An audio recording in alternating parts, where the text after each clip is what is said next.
the sense of the sacred, you know.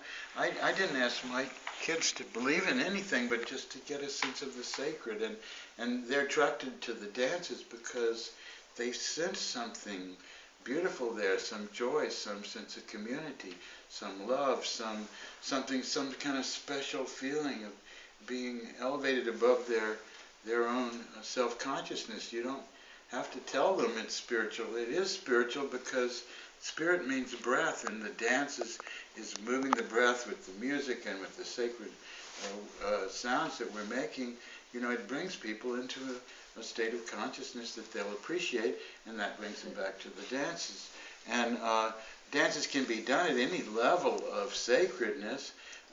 You can't, that was the mistake Sadi was talking about that they made when they tried to take the dance network worldwide, and then people started saying, well, what about the dance police coming, you know, you get it right, you know. So, you know, they kind of went a little bit overboard on making sure you got it absolutely right.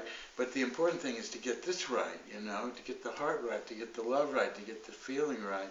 And, you know, and then, you know, always Murshid would interrupt his dance meetings, and I do too when I'm holding one, and with, you know, some sitting, some practice of sitting, to sit quietly, just to appreciate the buzz, the feeling that you get after the dance, and before you spend it all in casual conversation, to, you know, to just go into the silence with it, because you will find that all that conceptual chatter in your head is way less, and you can enter better into that. And that's been the principle that Shabda introduced with the Sufi Seshin, where we take a zikr or a strong dance, and we do it for half an hour, and then we sit for half an hour, and we're doing that also with the wazifas, and so it's an automatic way to go into meditation, and to read something from Hazrat Khan, to read something from Murshid, to, you know, to present some poem of Rumi, to do some teaching, you know, not heavy, nothing more than just to take the space. Okay, now we're sitting. Okay, let's listen to this. Now let's get up and do some dancing, you know. And, you know, without a hard hand about it, but letting them know that there is something behind this that is not just what you see on the surface. So to find that devotion, you know, and you can't talk people into having devotion. You know, I'm going to be devotional now, okay. You know, it doesn't work that way. So you have to warm up people's hearts. You have to warm up their feelings.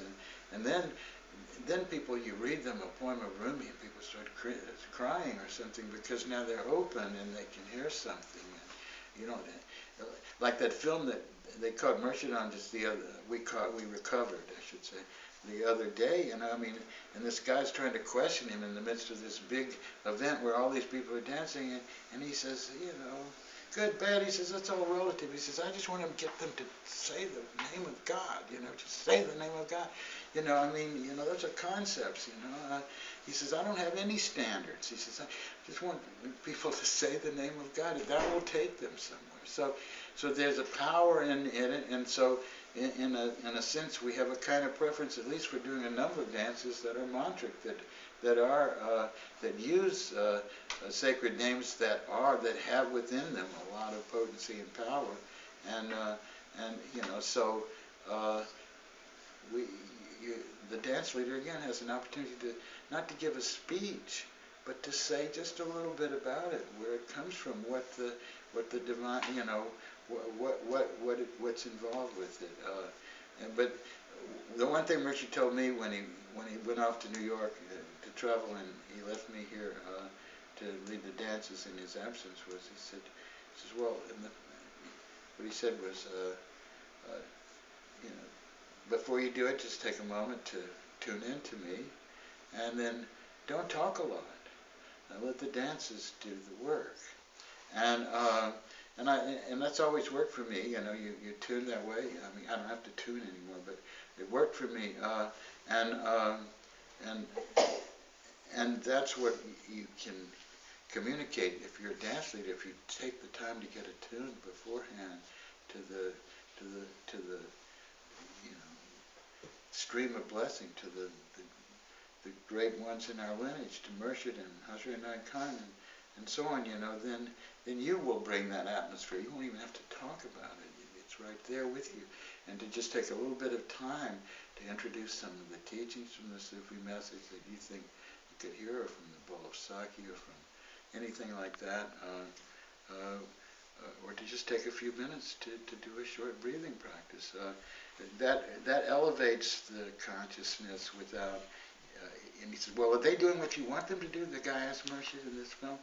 And he says, I don't want them to do anything but say the name of God. I don't have any standards. He says, I'm not telling them that don't do this. He says, I never smoked in my life, anything.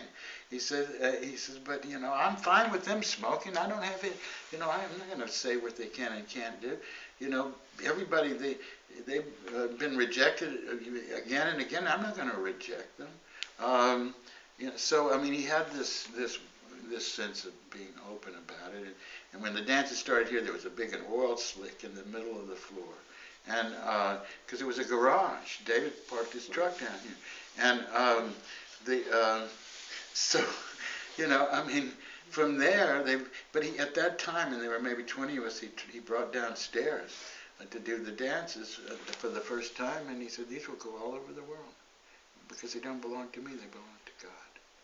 And so that's how we're caretakers of something, a blessing, and it doesn't have to be overtly spiritual or telling people what they need to do.